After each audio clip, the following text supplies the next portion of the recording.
as coisas não estão andando e as coisas estão indo mal, depois que eu falei com uma pessoa, depois que eu falei com alguém, depois que eu fiz alguma coisa, eu apareci, eu comprei um carro muito vistoso e alguém viu e aquilo depois deu errado, deu algum problema, enfim. E as pessoas sempre querem resolver a questão de uma forma mágica, no sentido de um banho, um ritual, alguma coisa que ela faça que seja uma contra-magia para quebrar aquela interferência negativa. E aí eu falo, tá, sim, existe. Existe você estar muito bonita, muito chamativa e quando você vê uma roupa bonita, alguém derrama uma roupa, um vinho, alguma coisa que estraga aquela roupa, você começa a ter problemas com as pessoas, você começa a ver que depois de uma determinada situação que foi muito positiva, as coisas começaram a dar errado. Sim, sim, existem pessoas que são invejosas. A inveja, ela ocorre porque alguém sente que poderia fazer igual, mas ela ou não tem coragem, ou não tem capacidade, ou não foi atrás, e aí quando ela vê alguém fazendo aquilo, dói, né? Então, o invejoso sempre, a inveja sempre vai se basear numa fraqueza, na pessoa que tem alguma... o invejoso, ele não é um poderoso, tá? Então, eu acho que é um primeiro ponto a gente colocar aqui, é que o invejoso não é aquela pessoa poderosa que vive pondo olho gordo. Ele é uma pessoa com problemas, é uma pessoa que provavelmente não tem uma vida própria, provavelmente não tenha, ou pelo menos não tem uma vida própria naquela área que a outra está se destacando, e é uma pessoa que ela vai sempre... eu chamo de buraco negro, né? A pessoa parece que atrai aquelas forças de brilho de alguém, mas não aproveita também. Existe também aquela pessoa que mais ativa, mais agressiva, vai procurar algum meio de atrapalhar e prejudicar. Normalmente essa pessoa tem alguma raiva, então ouve, quer voluntária, quer involuntariamente, algo que a vítima fez que causou essa raiva, causou essa sei lá, ódio, né? Essa energia que a pessoa está sentindo, né? Mas aí já estamos falando de alguém que está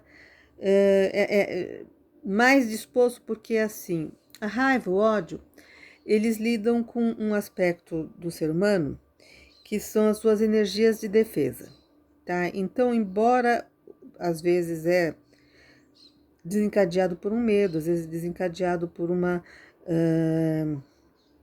ameaça, alguma coisa que o outro fez, ou então uma injustiça, alguma coisa assim, a pessoa que está com essa raiva, com esse ódio, ela se sente no direito, ela se sente legitimada. Então não é uma pessoa, como no caso da inveja, que é uma pessoa que se sente diminuída, tá? Então, quando existe a ódio, raiva, inveja, assim, essa raiva, né, a coisa mais agressiva, aí, sim, aí a pessoa faz como se fosse uma coisa de defesa, como se fosse uma ação que fosse legítima, quer dizer, me atacaram, eu me senti atacada e eu estou revidando de uma outra forma, às vezes de uma forma mágica. Nesses casos, costuma ser mais forte. Então, por exemplo, é o caso da mulher que foi traída, é o caso de alguém que foi abandonado, de alguém que fechou um negócio e o outro pegou o dinheiro e foi embora, enfim. A pessoa se sente legitimada e aí ela sim pode procurar fazer alguma coisa por uma questão de revide mesmo, né? Então são situações diferentes, né? Quando você tem a questão da inveja, as pessoas têm que também cuidado com aquilo que elas projetam para aquilo que elas vão atrair, né? Então, quando uma pessoa sente que tem que pode ser vulnerável a essa questão da inveja, essa questão do olho gordo, né? Uma lóquia, que o pessoal chama,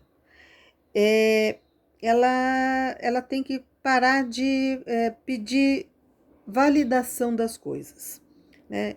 Quando alguém chega para outra pessoa e fala, ai, nossa, que dia lindo, e o outro pega e fala assim, não gostei, não acho tão bom assim, ali não houve uma inveja, mas o meu entusiasmo de falar que aquele dia era lindo, eu estava expressando de uma forma que era como pedindo para a pessoa falar assim, sim, nossa, é lindo mesmo.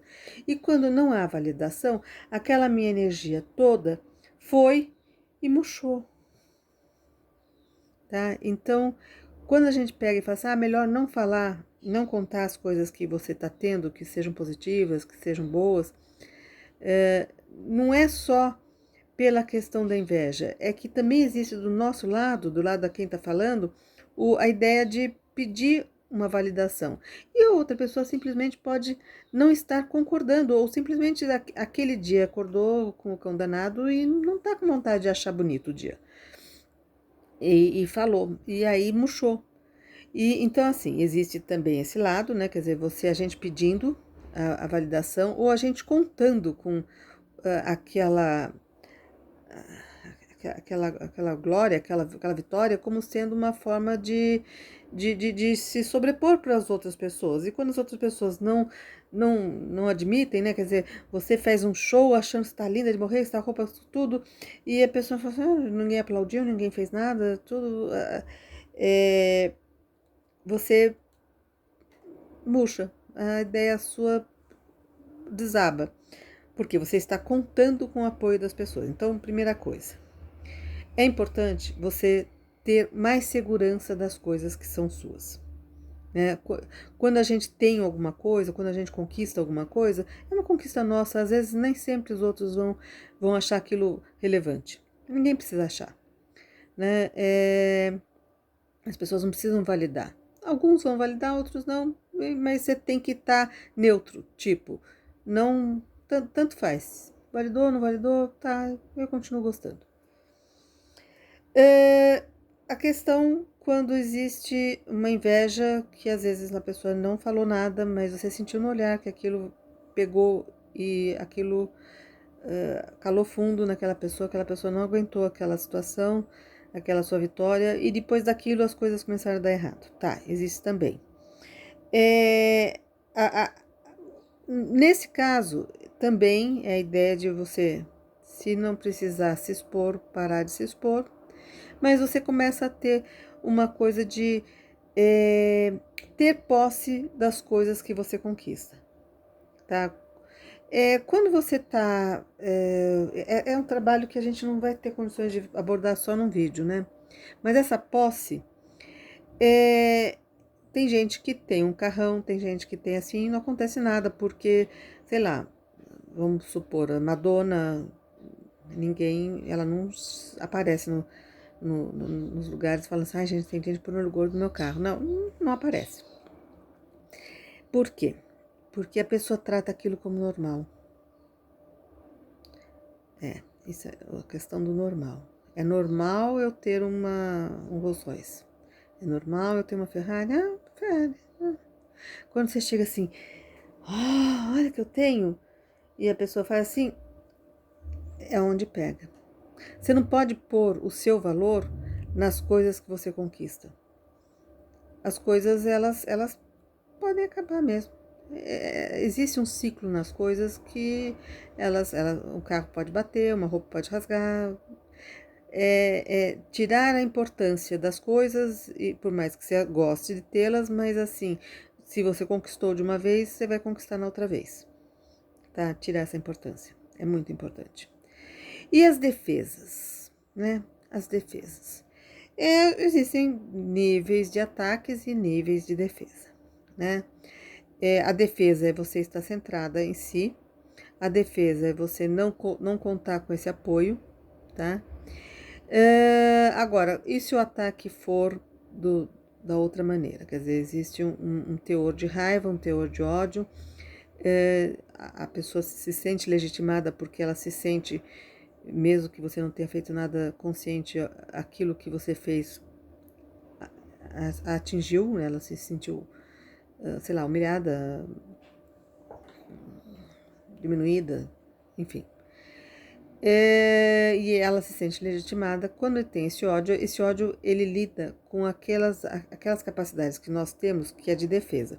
Então, se alguém está apontando uma faca para mim, eu vou ter que desenvolver uma força que eu normalmente não tenho para tentar revidar, para tentar tirar aquela faca. Então, existe uma força no ser humano que é as forças de defesa que capacitam a gente, às vezes, a fazer umas coisas que a gente, se tivesse que fazer uma segunda vez, não conseguiria fazer, porque é só naquela hora, adrenalina, todos os nossos meios de defesa se reúnem para estar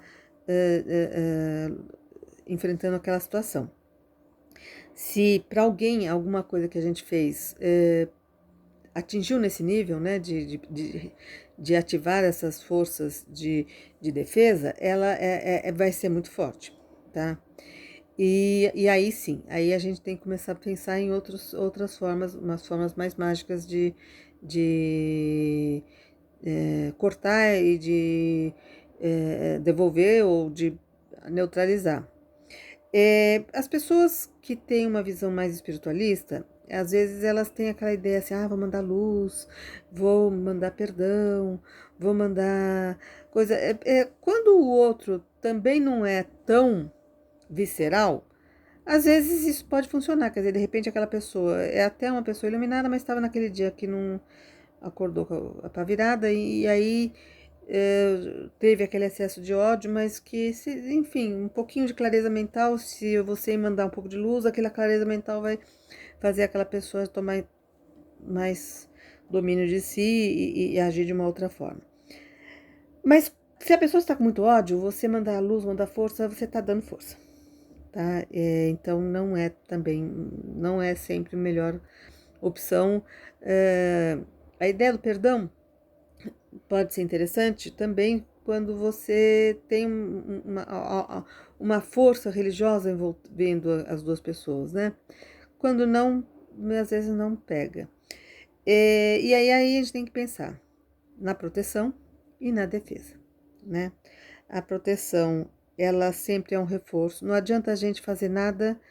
Eu não costumo dar dicas de magias, de coisas assim, porque cada situação é uma situação, cada pessoa é uma pessoa. Não tem uma coisa que seja uniforme para todo mundo, não existe as situações, elas têm que ser individualizadas, né? Mas existe alguma coisa que a gente pode fazer. Quando você está sofrendo algum ataque psíquico, é comum acontecerem coisas meio esquisitas na sua casa. Barulhos, coisas começam a quebrar, não é só os caminhos que se fecham, começa a acontecer coisa também, né? Então, bicho fica doente, tudo junto. Não é assim, um prato quebrou, fizeram alguma coisa. Não, quando começa tudo junto. Né? Quando mais de uma coisa quebra, quando de noite tem barulhos, quando você tem pessoas adoecendo, muitas brigas, tudo assim que parece assim. De repente, tudo de ruim está acontecendo, né? E aí você tem que fazer uma limpeza, existem muitas técnicas de limpeza na casa, fazer uma limpeza em você, tá? Astral, no nível astral, e voltar a ter domínio de si, porque assim, sempre existe algum gancho que essas energias se ancoram, né? Então você tem que pensar assim, peraí, eu tô com motivo de ter raiva? Eu tô com motivo de estar assim? Vamos voltar para a minha energia, vamos curar a minha energia primeiro, e aí vamos localizar de onde veio, tá? Durante esse processo, às vezes a gente tem dicas em sonhos, é muito importante, é um caminho que eu considero extremamente relevante para uma bruxa ter os seus sonhos anotados. Você vai perceber, às vezes você não vai sonhar com a pessoa, mas você vai perceber um padrão de sonhos mudando a partir de um dia que você conheceu, viu, falou com a pessoa. E aí você vai falar assim, não, peraí, desde que aconteceu aquela coisa que começou a ter esses problemas. E você precisa localizar, porque você Não adianta só fazer uma proteção genérica, às vezes você tem que direcionar que ela retorne ou que ela seja neutralizada na fonte, tá? Sim, são coisas que nem eu falei, eu não gosto, não vou transformar o canal como dicas de magias, porque não confio nesse conceito, né? Eu acho que as pessoas elas vão se desenvolver e vão trabalhar cada uma com o seu sistema, com a sua própria magia. Mas começa com o fortalecimento da identidade. Tá? Uma pessoa forte, uma pessoa, ela rebate e ela se defende melhor, né? E é o por onde cada um vai começar, tá? Então, a gente tem, quando eu falo assim, as pessoas falam assim, então é como se o culpado, a pessoa sempre, a vítima é que tem que fazer as coisas. É que, na verdade, esse é o princípio da bruxaria, né? A bruxa, ela é uma pessoa que ela sabe que ela tem a si mesma, os seus poderes, as suas capacidades, que estão disponíveis. Então, não adianta só, vamos invocar tal divindade, vamos invocar tal proteção, vamos usar um ritual, a vela, a cor, tudo válido, tudo sim, concordo, muito bom. Mas nem sempre você vai ter todos os instrumentos, nem sempre você vai ter condições de estar. Se você está na rua e você precisa de uma defesa, aquela defesa tem que ser na hora, tá? E aí você precisa estar podendo desencadear e você tem que ir treinando isso, tá? Então, às vezes, quando